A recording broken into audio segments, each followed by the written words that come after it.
Hello and welcome to English with Teacher Mark. Today we're going to study the story Romeo and Juliet. You're probably already familiar with this famous story by William Shakespeare. This is a kind of a simplified version, and we'll study a little vocabulary first. Let's get into it. The following is a short story of Romeo and Juliet. The English level is about elementary to low intermediate, or a CEFR level of B1. On the following 4 slides, I have vocabulary words you can study to help you better understand the story. But the vocabulary is not very difficult. The first word in our list is noble. Noble refers to a person who belongs to the upper class of society, or is a member of the aristocracy. The next word is Verona. Verona is a city in Italy and is famous for having a medieval old town.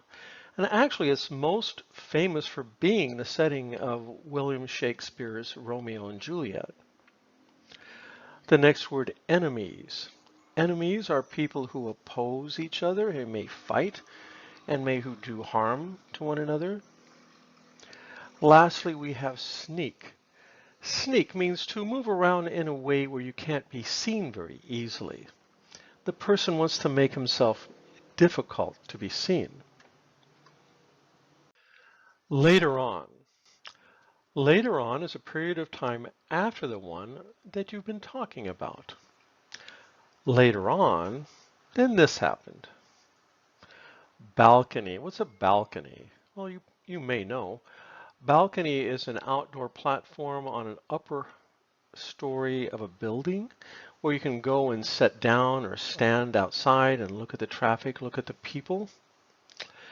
Next we have reveal or reveals. This is to make known to others. So the man who is sneaking around maybe all of a sudden reveals himself. Oh, here I am. And lastly here we have friar. Friar is a male member of certain religious orders. I guess kind of like a priest. Next we have confront or confronts. Confront means to come face to face with someone maybe you have a problem with. You might have an argument with that person. You want to say something to that person. You might even want to fight that person about something. So have you ever had to confront anybody like your boss and saying, you know, I'm not going to put up with this anymore. I'm tired of this. Anyway, that's confront. Next we have revenge. So revenge is doing something harmful to someone who has done something harmful to you. Maybe when you were a child, if another kid on the block threw a rock at you, you picked up a rock and you threw it back. So it's like revenge. Next we have executed. So executed is when a person is killed because he was sentenced by a court to be killed as punishment. In most cases, the person executed has killed someone else. And the last one we have, cheer someone up. Cheer someone up is to make someone feel better. If they are down or depressed, you say, wow, don't worry, things will get better. Things could have been worse, but don't worry about it. It's not so bad. Refuse. Say you won't do something. I won't do it. I'm not going to wash the dishes. I just won't do it. To kick someone out. To force someone to leave. Get out. Get out of my house. Get out of my store. Leave.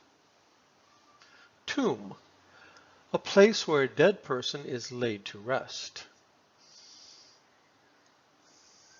Mourn. So to mourn is an expression of sorrow for someone who has died. You feel sad because your grandmother died, so you're going to mourn her for a while. So are you ready? Okay, well, let's listen to this very shortened version of Romeo and Juliet by William Shakespeare.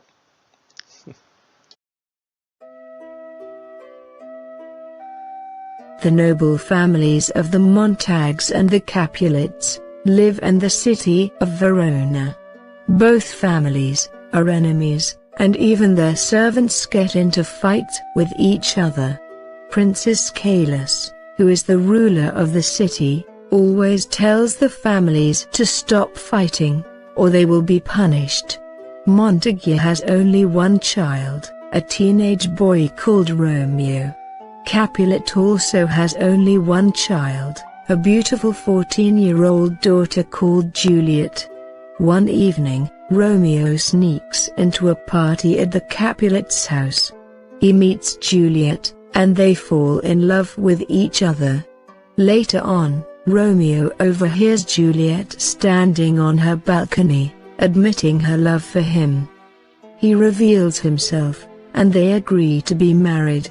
Friar Lawrence agrees to marry them in secret. The next day, Juliet's cousin, Tybalt, confronts Romeo, angry that he sneaked into the party. Romeo's friend Mercutio steps in, and fights Tybalt.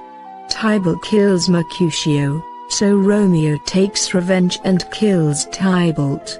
The prince orders Romeo to leave the city, and warns he will be executed if he returns. Romeo secretly spends the night with Juliet before leaving the next morning. Juliet is left upset after Romeo leaves.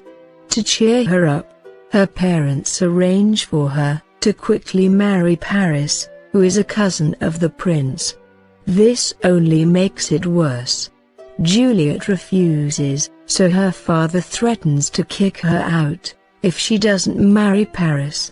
Friar Lawrence suggests a drug that can put her to sleep for a few hours, so that she can pretend to be dead, so that she can sneak out with Romeo. The friar sends a message to Romeo to tell him about the plan. Juliet takes the drug, and her family, thinking her to be dead, lay her in the family tomb. But before the messenger can reach Romeo, he learns of Juliet's death from someone else, and believes she is really dead. He's sad, and buys some poison to kill himself at Juliet's tomb. Romeo goes to the tomb, and is discovered by Paris, who has also come to mourn her. They fight, and Romeo kills Paris.